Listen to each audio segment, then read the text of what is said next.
पौराणिक कथा के अनुसार मद्र देश में अश्वपति नाम के धर्मात्मा राजा का राज था। उनकी कोई संतान नहीं थी। संतान प्राप्ति के लिए राजा ने यज्ञ करवाया, जिसके शुभ फल से कुछ समय बाद उन्हें एक कन्या की प्राप्ति हुई। इस कन्या का नाम सावित्री रखा गया। जब सावित्री विवाह योग्य हुई, तो उन्होंने भूमत्सेन के पुत्र सत्यवान को अपने पति रूप में वरण किया। सत्यवान के पिता भी राजा थे, परंतु उनका राजपाट छिन गया था, जिसके कारण वे लोग बहुत ही दरिद्रता में जीवन व्यतीत कर रहे थे। सत्यवान के माता पिता की आंखों की रोशनी भी चली गई थी। सत्यवान जंगल से लकड़ी काट कर लाते और उन्हें बेचकर जैसे तैसे अपना गुजारा करते थे। जब सावित्री और सत्यवान के विवाह की बात चली, तब नारद मुनि ने सावित्री के पिता राजा अश्वपति को बताया कि सत्यवान अल्पायु है और विवाह के 1 वर्ष पश्चात ही उनकी मृत्यु हो जाएगी। जिसके बाद सावित्री के पिता ने उन्हें समझाने के बहुत प्रयास किए, परंतु सावित्री यह सब जानने के बाद भी अपने निर्णय पर अड़िग रही। सावित्री और सत्यवान का विवाह हो गया। इसके बाद सावित्री सास ससुर और पति की सेवा में लग गई।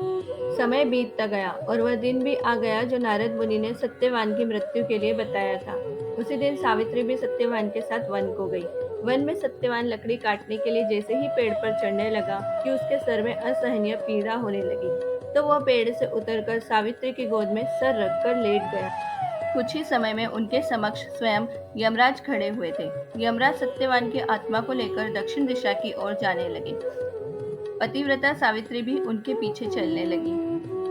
आगे जाकर यमराज ने सावित्री से कहा, हे पतिव्रता नारी, जहाँ तक मनुष्य साथ दे सकता है, तुमने अपने पति का साथ दे दिया, अब तुम लौट जाओ। इस पर सावित्री ने कहा, जहाँ तक मेरे पति जाएंगे वहां तक मुझे जाना चाहिए, यही सनातन सत्य है। यमराज सावित्री की वाणी सुनकर प्रसन्न हुए और उनसे 3 वर मांगने को कहा। सावित्री ने कहा, मेरे सास ससुर अंधे हैं, उन्हें नेत्र ज्योति दे। यमराज ने तथास्तु कहकर उससे लौट जाने को कहा और आगे बढ़ने लगे, किंतु सावित्री यम के पीछे ही चलती रही। यमराज ने प्रसन्न होकर वर मांगने को कहा।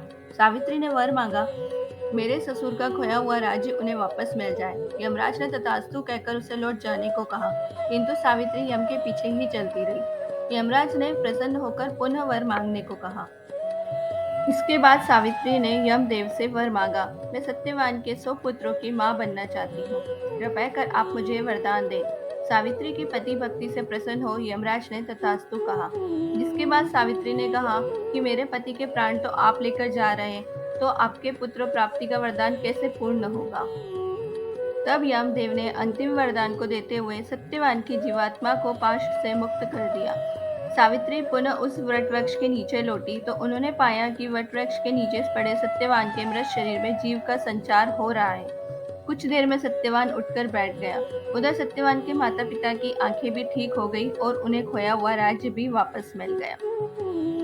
तब से हर साल ज्येष्ठ माह की पूर्णिमा के दिन वट सावित्री की पूर्णिमा का व्रत किया जाता है। इसी तरह से भारतीय संस्कृति से जुड़े रहने के लिए अपने व्रत, त्योहार, तीर्थ स्थानों की जानकारी के लिए जुड़े रहें कथावाचक से। धन्यवाद। जय श्री राम।